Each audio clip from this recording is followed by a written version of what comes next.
신약성경 312페이지에 있습니다. 에베소서 2장 19절로 22절입니다.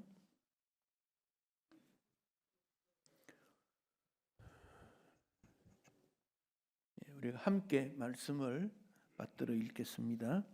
그러므로 이제부터 너희는 외인도 아니요 나그네도 아니요 오직 성도들과 동일한 시민이요 하나님의 권속이라.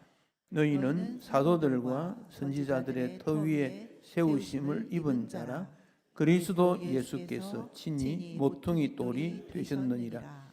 그의 안에서 건물마다 서로 연결하여 주 안에서 성전이 되어가고 너희도 성령 안에서 하나님이 거하실 처소가 되기 위하여 그리스도 예수 안에서 함께 지어져 가느니라. 아멘.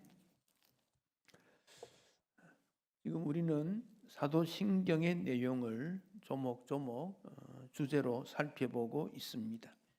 즉 사도신경은 우리 예수님께서 복음을 위하여 보낸 사도들의 신앙 고백이 나의 고백으로 받아들이고 있습니다. 나는 그렇게 믿습니다 라는 내용으로 12가지 고백을 하고 있습니다. 여러분, 믿는다는 말이 무슨 뜻입니까? 믿는다. 여러 가지로 우리가 성경에 사용됩니다마는 내 삶을 예수님에게 맡긴다. 예수님을 의존한다. 그게 믿는다. 그런 뜻입니다. 그러면 예수님에게 맡겼다면 예수님에 맡긴 삶이 이루어져야 되고 말이나 행동에서 예수님에 맡긴 말, 행동이 나오고 삶의 열매가 나타날 때 그게 믿음이다. 그렇게 말할 수 있습니다. 지금 나의 삶에 정말 예수님을 믿는 모습의 말, 행동, 생각, 열매가 나타나는가? 우리가 그 점을 생각을 해야 합니다. 히브리 11장 6절에 믿음에 대한 의미를 잘 표현하고 있습니다. 히브리 11장은 믿음장이다. 우리가 그렇게 말합니다. 믿음이 없이는 하나님을 기쁘시게 하지 못한다 그랬습니다. 그러니까 믿음이 하나님을 기쁘게 한다. 그 예배도 믿음으로 드려져야 된다. 왜? 하나님이 받지 않는 예배라면 그 예배가 아니지 않습니까? 그럼 하나님이 받으시는 예배가 되려면 믿음으로 예배를 드려야 된다. 믿음을 기초하고 있습니다. 그리고 하나님 앞에 나아가는 자는 하나님이 계신다. 하나님이 계신다. 이걸 꼭 기억해야 됩니다. 하나님이 계신다. 또 하나는 하나님이 하나님을 찾는 자에게는 상을 주신다. 자, 여기 하나님이 계신다 그랬는데 작년 전 세계 인구가 82억 명입니다. 그 중에 어떤 종교도 갖지 않는다. 9억 명입니다. 한 11%. 우리나라 경우에는 52% 절반이 신을 인정하지 않거나 종교가 없다라고 말을 한대요. 절반이 그렇다는 겁니다. 이 비율이 점점 많아지고 있는 것이 문제입니다. 옛날에는 초월적 존재에 대해서 사람들이 인정을 했습니다. 어려움이 있고 환경이 다르고 하니까 두려우니까 초월적 신에 대한 존재를 인정했는데 과학이 나타나고 어떤 사물을 설명하기 때부터 하나님의 존재를 인정 안 하려고 합니다. 우리나라 경우는 불교도 있고 유교도 있으나 더 토속 종교라는 게 있습니다. 토속 종교. 토속 종교의 가장 대표적인 것이 무당입니다. 이 무당은 자기가 어떤 신이 자기에게 임했대요. 자기에게. 그러면 사람들이 찾아가서 그 신이 그 사람에게 어떤 도움을 주어서 어려움을 해결하거나 문제를 해결하거나 미래의 어떤 것을 알려주는 것. 이 무당입니다. 그런데 그 무당의 말을 들어보면 그 말이 윤리성이 없습니다. 철학적이지도 않습니다. 그저 그 사람에게 좋은 것을 해결해 주는 그런 모습으로 등장됩니다. 기독교에서 믿음이라는 것은 그런 것을 말하지 않습니다. 기독교에서 믿음이라는 것은 하나님이 기뻐하시는 것, 하나님이 기뻐하시는 것, 하나님을 찾는 자에게 상 주시는 것, 그걸 믿음이라 그럽니다. 그럼 하나님을 찾는 자에게 어떤 상을 주십니까? 돈 줍니까? 건강 줍니까? 권력 줍니까? 그런 것도 있겠지요. 그럼 이런 것들은 일시적입니다. 부자가 한때는 부자지만 계속 부자가 되지 않을 수 있고, 권력도 한때 주어지면 그것으로 섬기는 일이지 영원하지 않습니다. 그럼 영원한 참으로 가치 있는 게 무엇입니까? 마음이 평화입니다. 세상이 요란스럽고 문제가 많은데 왜 나는 편안하지요? 하나님이 평화를 주셨기 때문에 그렇습니다. 우리 예수님이 제자들에게 평강이 있을지어다 그 말을 여러 번 했습니다. 마음이 평화를 잇는 겁니다. 천국이 내 마음에 있는 거예요. 내가 죽은 다음에도 예수님 통해 천국 간다는 믿음이 있는 거예요. 가치로운 겁니다. 하나님이 상 주신다는 거, 그걸 말씀하고 있습니다. 이 믿음이 다시 말하면 나의 욕망, 육체적인 욕망을 떠나서 하나님의 가치로운 것을 따르는 것, 그것을 믿음이다 그렇게 말합니다. 간혹 교회에 다니면서 사업 잘 될 수 있습니다. 병이 나을 수도 있습니다. 위로를 받을 수 있습니다. 그런데 그런 일들이 사라지게 되면 믿음이 뭐지? 의문을 가지게 됩니다. 이스라엘 백성들이 가나안에 들어가면 광야에서 먹던 만나를 먹지 않게 되어졌습니다. 끊어졌으니까. 그래서 농사를 지어야 됩니다. 농사 지을 줄을 몰라요. 농사 잘 짓는 걸 알아보니까 가나안 사람들이 바알이라고 하는 우상을 숭배하고 있습니다. 이스라엘 백성들은 우리도 바알을 섬겨야 되겠다라고 생각한 겁니다. 하나님의 뜻과 달라졌습니다. 가치를 벗어나게 된 겁니다. 이스라엘 백성들을 애굽에서 부른 것은 하나님 섬기는 것을 제일 가치로 섬겨라는 겁니다. 오늘 우리가 예배 드리는 것은 하나님 믿음을 제일 가치로 두기 때문에 그렇습니다. 이걸 놓치면 안 됩니다. 그럼 믿음은 무엇입니까? 믿는다는 말의 라틴어 크레도라는 뜻은 내 심장을 바친다는 겁니다. 내 마음을 바친다. 나를 드린다는 겁니다. 믿음이란 가치 있고 소중한 것을 인정하는 것입니다. 그러니까 순교자가 나옵니다. 순교자는 내 생명보다 하나님이 더 소중하다. 내 생명보다 복음이 더 가치롭다. 다른 사람이 예수 믿는 게 귀하다. 그러니까 순교자가 나오지요. 믿음이 소중하니까 내 물질을 주를 위해 쓰도록 내어놓습니다.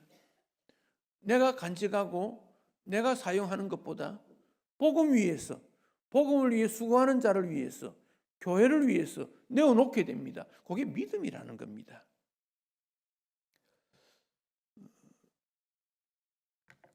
버킷리스트라는 말이 현재 나왔습니다. 2007년도에 버킷리스트라는 영화가 나오고 이 말이 유행이 되었는데, 버킷리스트라는 것은 죽기 전에 꼭 하고 싶은 목록입니다. 여러분 죽기 전에 뭘 하고 싶습니까? 어떤 분은 참 낯선 곳 가보고 싶다. 세상에 제일 예쁘다는 곳 관광하고 싶다. 혹은 어떤 특별한 음식을 먹고 싶다. 이런 사람을 만나고 싶다. 이런 일을 하고 싶다. 버킷리스트 그렇게 말합니다. 근데 버킷이라는 말은 양동이라는 뜻입니다. 물통, 양동이. 중세 시대에 사람을 사형시킬 때 교수형으로 나무로 틀을 만들고 밧줄을 묶다가 사람의 목을 맵니다. 거기에 양동이를 바칩니다. 그리고 집행명령이 떨어지면 집행관이 발로 양동이를 차버립니다. 그러면 매달려 죽는 거예요. 그때 양동이 위에 목을 매달린 그때 마지막 하고 싶은 게 뭐냐 묻는 거예요. 그게 버킷리스트입니다. 버킷리스트는 좀 슬프지요. 고통이지요. 안타까운 일이지요. 여러분, 우리의 생애는 죽는다는 100%의 삶이 있어요. 어떤 분은 길게 남았지만 어떤 분은 짧아요. 버킷리스트가 있을 수도 있어요. 근데 이건 슬픈 일이에요. 그래서 기독인에게는 버킷리스트라는 말을 쓰지 않고 가치 목록이라고 말합니다. 나를 행복하게 하는 것, 소중하게 여기는 것, 가치 있는 것, 그게 뭐냐? 그런 말입니다. 성경에서는 믿음이 가치 목록 1번이다 그런 말입니다. 그래서 로마서에 보면 의인은 믿음으로 사는 거다. 우리는 믿음으로 사는 거다. 그 점을 말씀하고 있습니다. 사도신경에서 오늘 우리가 다루는 거룩한 공교회와 성도의 교제, 즉 나는 거룩한 공교회와 성도의 교제를 가장 가치 있다고 믿습니다. 그 고백입니다. 거룩한 공교회와 성도의 교제, 이 두 가지는 두 가지인 것 같은데 하나라는 것으로 생각을 하셔야 합니다. 예수님께서 빌립보 가이사라라는 곳에 제자들과 함께 가셨습니다. 그 빌립보라는 것은 알렉산더라고 하는 지중해 전체를 지배했던 황제의 아버지 이름이 빌립보입니다. 그래서 아버지 이름을 따서 장소 이름을 빌립보라고 했는데 옛날 지명이 가이사라니까 빌립보 가이사라 이렇게 붙입니다. 제자들이 그곳에 가서 빌립보가 최고요라는 그 앞에서 물었습니다. 이 사람들아, 사람들이 예수님을 인자를 그랬지요. 누구라고 하더냐? 제자들이 이렇게 말합니다. 그때 너희는 예수님을 누구라고 하느냐? 물었더니 베드로가 주님은 그리스도이시고 살아계신 하나님의 아들이십니다. 예수님에 대한 분명한 고백을 했습니다. 그랬더니 예수님께서 그래, 그것을 알게 하는 것은 육체가 아니고 하나님이시다. 하나님이 그렇게 가르쳐 준 거다. 그렇게 말씀하시면서 내가 너 이름을 시몬에서 베드로로 바꾸어 주겠다.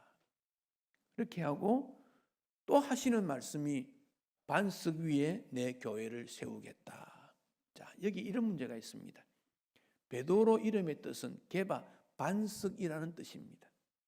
그래서 한때 사람들이 베드로 위에 교회를 세운다 생각했습니다. 베드로가 반석이니까. 예수님이 그렇게 말씀했으니까. 그런데 그 말씀, 성경 내용을 자세히 살펴보면 베드로라고 하는 이름 앞에 남성 명사가 붙어 있습니다. 남성 관사가. 그 베드로는 남성이니까 베드로 사람을 말하는 건데 반석이라는 것은 여성 명사입니다. 그러니까 베드로가 반석이다, 그건 안 맞다는 겁니다. 그럼 이게 무슨 뜻이냐? 베드로가 예수님은 그리스도, 예수님은 기름 부음 받은 자, 우리의 구원주, 예수님은 살아계신 하나님의 아들, 그 고백 위에 교회를 세운 거다, 그 말씀입니다. 그 고백을 가장 가치롭게 여긴다는 겁니다. 그래서 그 교회는 음부의 권세가 이기지 못합니다. 음부의 권세는 지옥의 힘, 그 말입니다. 즉 사탄이 지배하지 못한다, 그런 뜻입니다. 그러니까 교회가 소중하다 하는 이유가 여기 있습니다.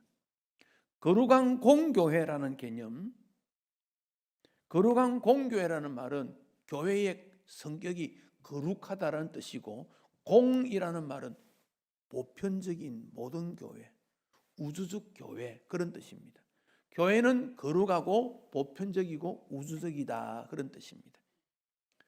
로마 가톨릭에서는 The Holy Roman Church 이리 붙입니다. 홀리 거룩한 그런 말입니다. 그 로만이라는 말 지명 이름인데 로마가 캐톨릭 우주적이다. 그건 말 맞지 않습니다. 캐톨릭이란 말은 보편적인 우주적인 전체를 말합니다. 교회 전부가 거룩하고 가치 있다 그런 뜻입니다. 베드로가 예수님 부활하신 다음에 실망을 해서 물고기 잡으러 간 적이 있습니다. 거기에 예수님이 따라오셨습니다. 베드로에게 말씀하십니다. 요한의 아들 시몬아. 이 요한은 요한 같은 이름입니다. 신약에는 요한, 구약에는 요나. 시몬이라면 베드로 옛날 이름이지요. 옛날에 신앙 고백했던 전 이름 시몬아 묻습니다. 너 나를 사랑하니? 베드로야, 시몬아, 너가 가장 가치롭다는 게 뭐니? 이렇게 물은 거예요. 가치 있는 게 뭐니? 뭘 사랑하니?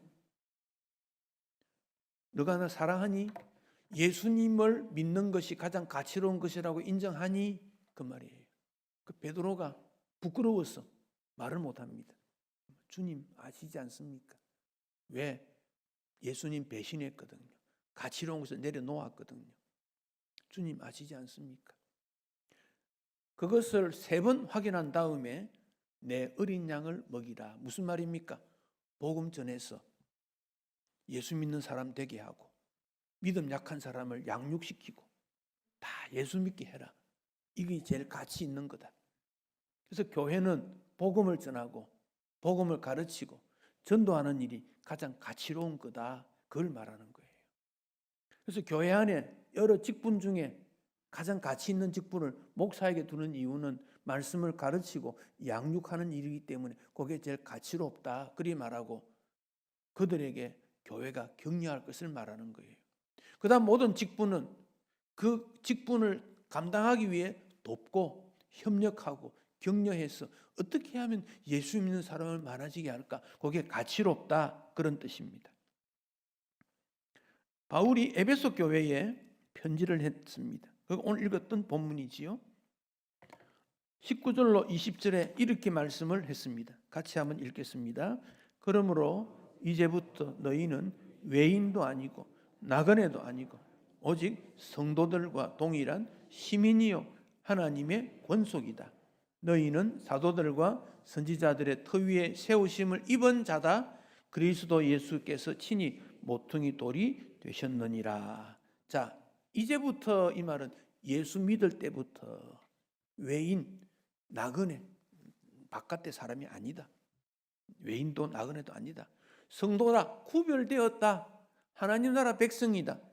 그리고 동일한 시민들이다. 하나님의 백성으로 다 동일하다. 하나님의 권속 가족이다. 너희는 사도들과 선지자의 터 위에, 이 말은 사도들의 가르침과 선지자들의 가르침 위에 그런 말입니다. 사도들은 예수님의 제자들이죠. 신약 성경을 말합니다. 선지자들의 터는 구약 성경을 말합니다. 하나님 말씀 위에 세우심을 입은 자다. 그런데 예수님은 모퉁이 돌이다.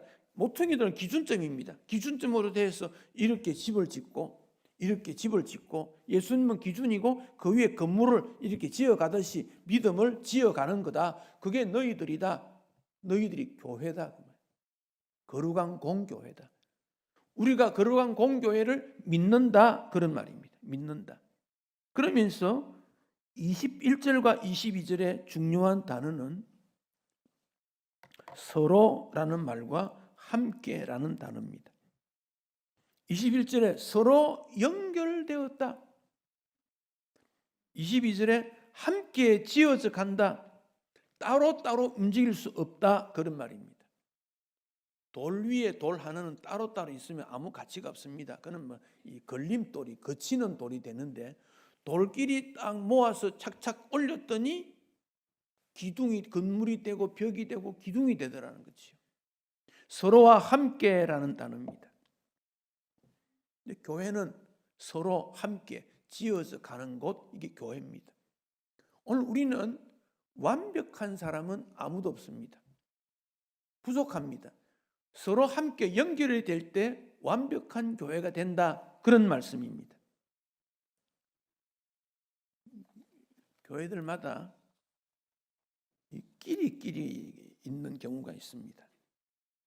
특정인들끼리 잘 뭉쳐집니다. 그러다 보면 자기들이 선호하는 것을 교회라고 생각합니다. 그래서 끼리끼리라는 것은 위험한 모임입니다. 영적 삼겹줄이라는 말을 했습니다. 서로 연결이 되는데 줄이 3개뿐 아니라 5개든 7개면 더 좋겠지요. 영적으로 뭉쳐져야 된다는 겁니다. 예수님을 머리로 해서 친밀한 성도가 모여져야 됩니다. 근데 현대인은 1인이 강조되다 보니까 혼자 밥 먹는 거, 혼자 살다가 죽는 거, 이게 현대사회에 많이 나타났지요. 교회의 모습과 정반대되는 불행한 일들입니다. 영적 삼겹줄이란 그 모임을 통해서 삶을 나누는 기도 모임, 바르게 살지 못하면 권면도 하고 격려도 하고 죄를 경계하고 치유받는 모임이 영적 삼겹줄입니다. 거기 오면 우리 모두는 칭찬받기만 원하지 격려나 권면은 잘 받지 못하는데 그것도 좋다고 생각을 해야 합니다. 이게 교회이기 때문에 그렇습니다. 교회의 교제, 성도가 서로 교통하는 것, 교제는 시중드는 일입니다. 우리 모두는 종입니다. 이단의 특징이 무엇입니까? 교주만 섬깁니다. 교주가 군림하고 교주 말이 곧 법입니다. 교회 안에서도 재산이나 명예나 권력을 중심해서 나를 따르라 한다면 그는 교주적 성격을 띠고 있습니다. 교회는 모두가 섬기는 자입니다. 나 아니면 안 된다, 그 생각 버려야 됩니다.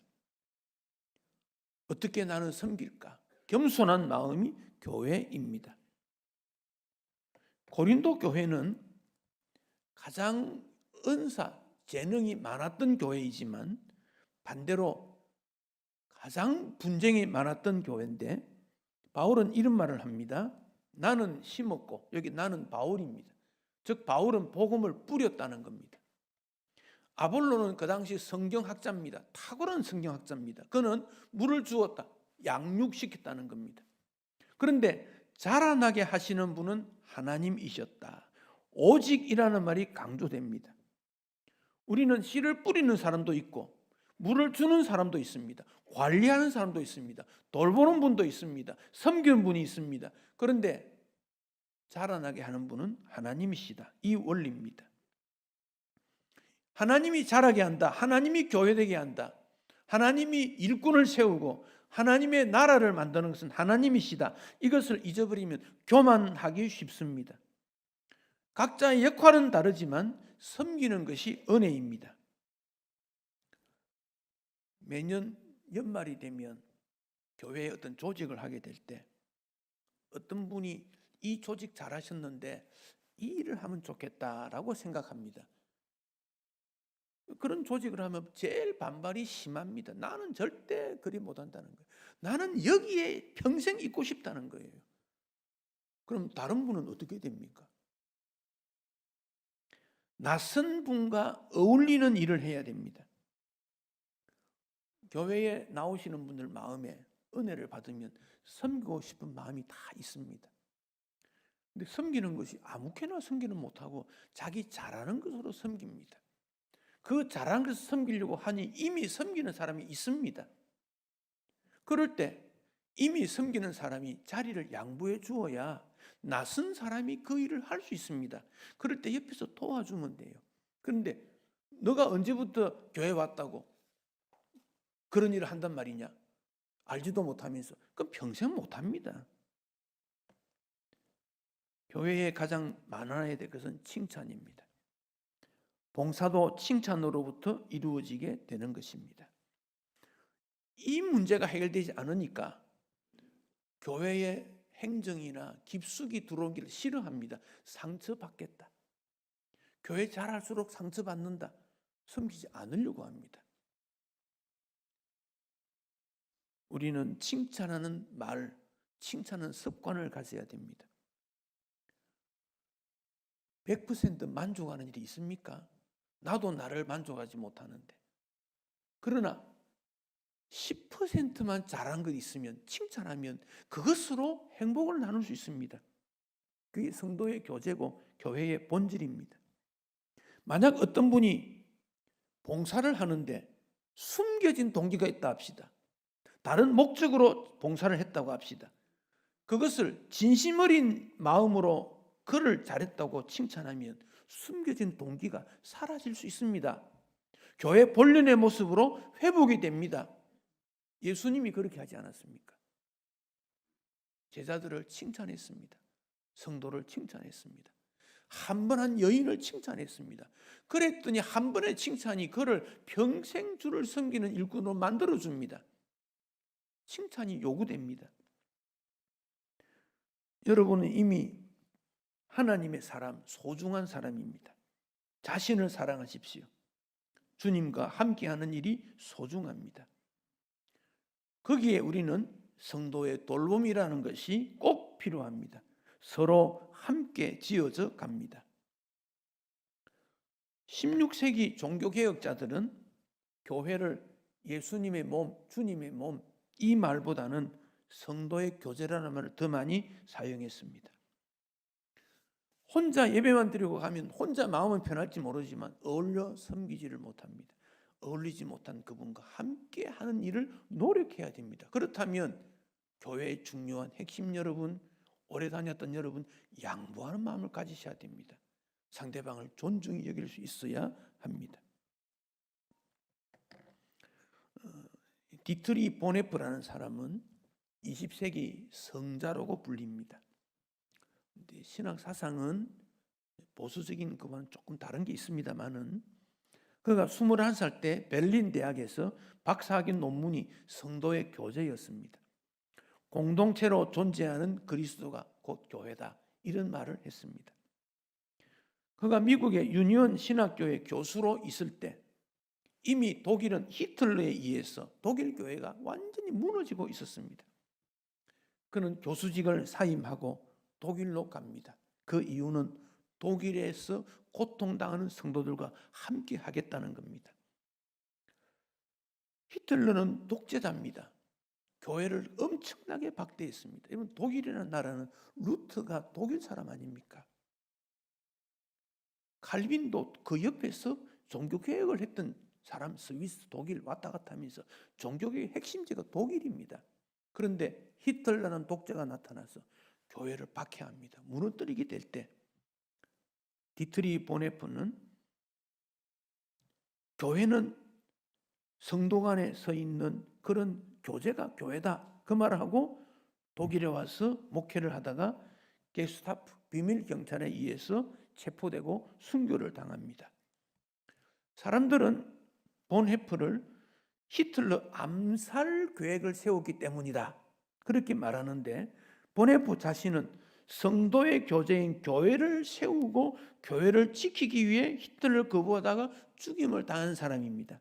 그는 묘비에 이런 말을 썼습니다. 디트리 보네프, 그의 형제들 가운데 서 있는 예수 그리스도의 증인. 그는 형제들 가운데, 형제 자매, 성도들 가운데의 증인이다. 성도들 가운데 교회를 위해 증인이 되다가 그는 죽었다. 즉 성도의 교제가 곧 교회다, 그런 뜻입니다. 여러분에게 질문을 하고 싶습니다. 여러분에게 교회는 무엇입니까? 고민을 좀 하셔야 됩니다. 교회가 얼마나 여러분에게 소중합니까? 여러분이 출석하는 교회는 주님이 원하시는 교회인가요? 나는 참된 성도와 진실한 교제를 나누고 있는가? 나는 이 교회를 통해서 행복한가? 이런 질문들에 대해서 정확하게 해답을 못하거나 그렇지 않다면 노력해야 됩니다. 성령의 인도함을 받아야 됩니다. 주님께서 원하시는 성도의 교제가 이루어지기에 적극적인 참여가 필요합니다. 이 땅에 영원히 살 사람은 아무도 없습니다. 반드시 죽습니다. 그때 주님 앞에 섰을 때 잘했다 칭찬하시게 될 건데 뭘 잘했다 칭찬하겠습니까? 뭘 잘해야 되겠습니까?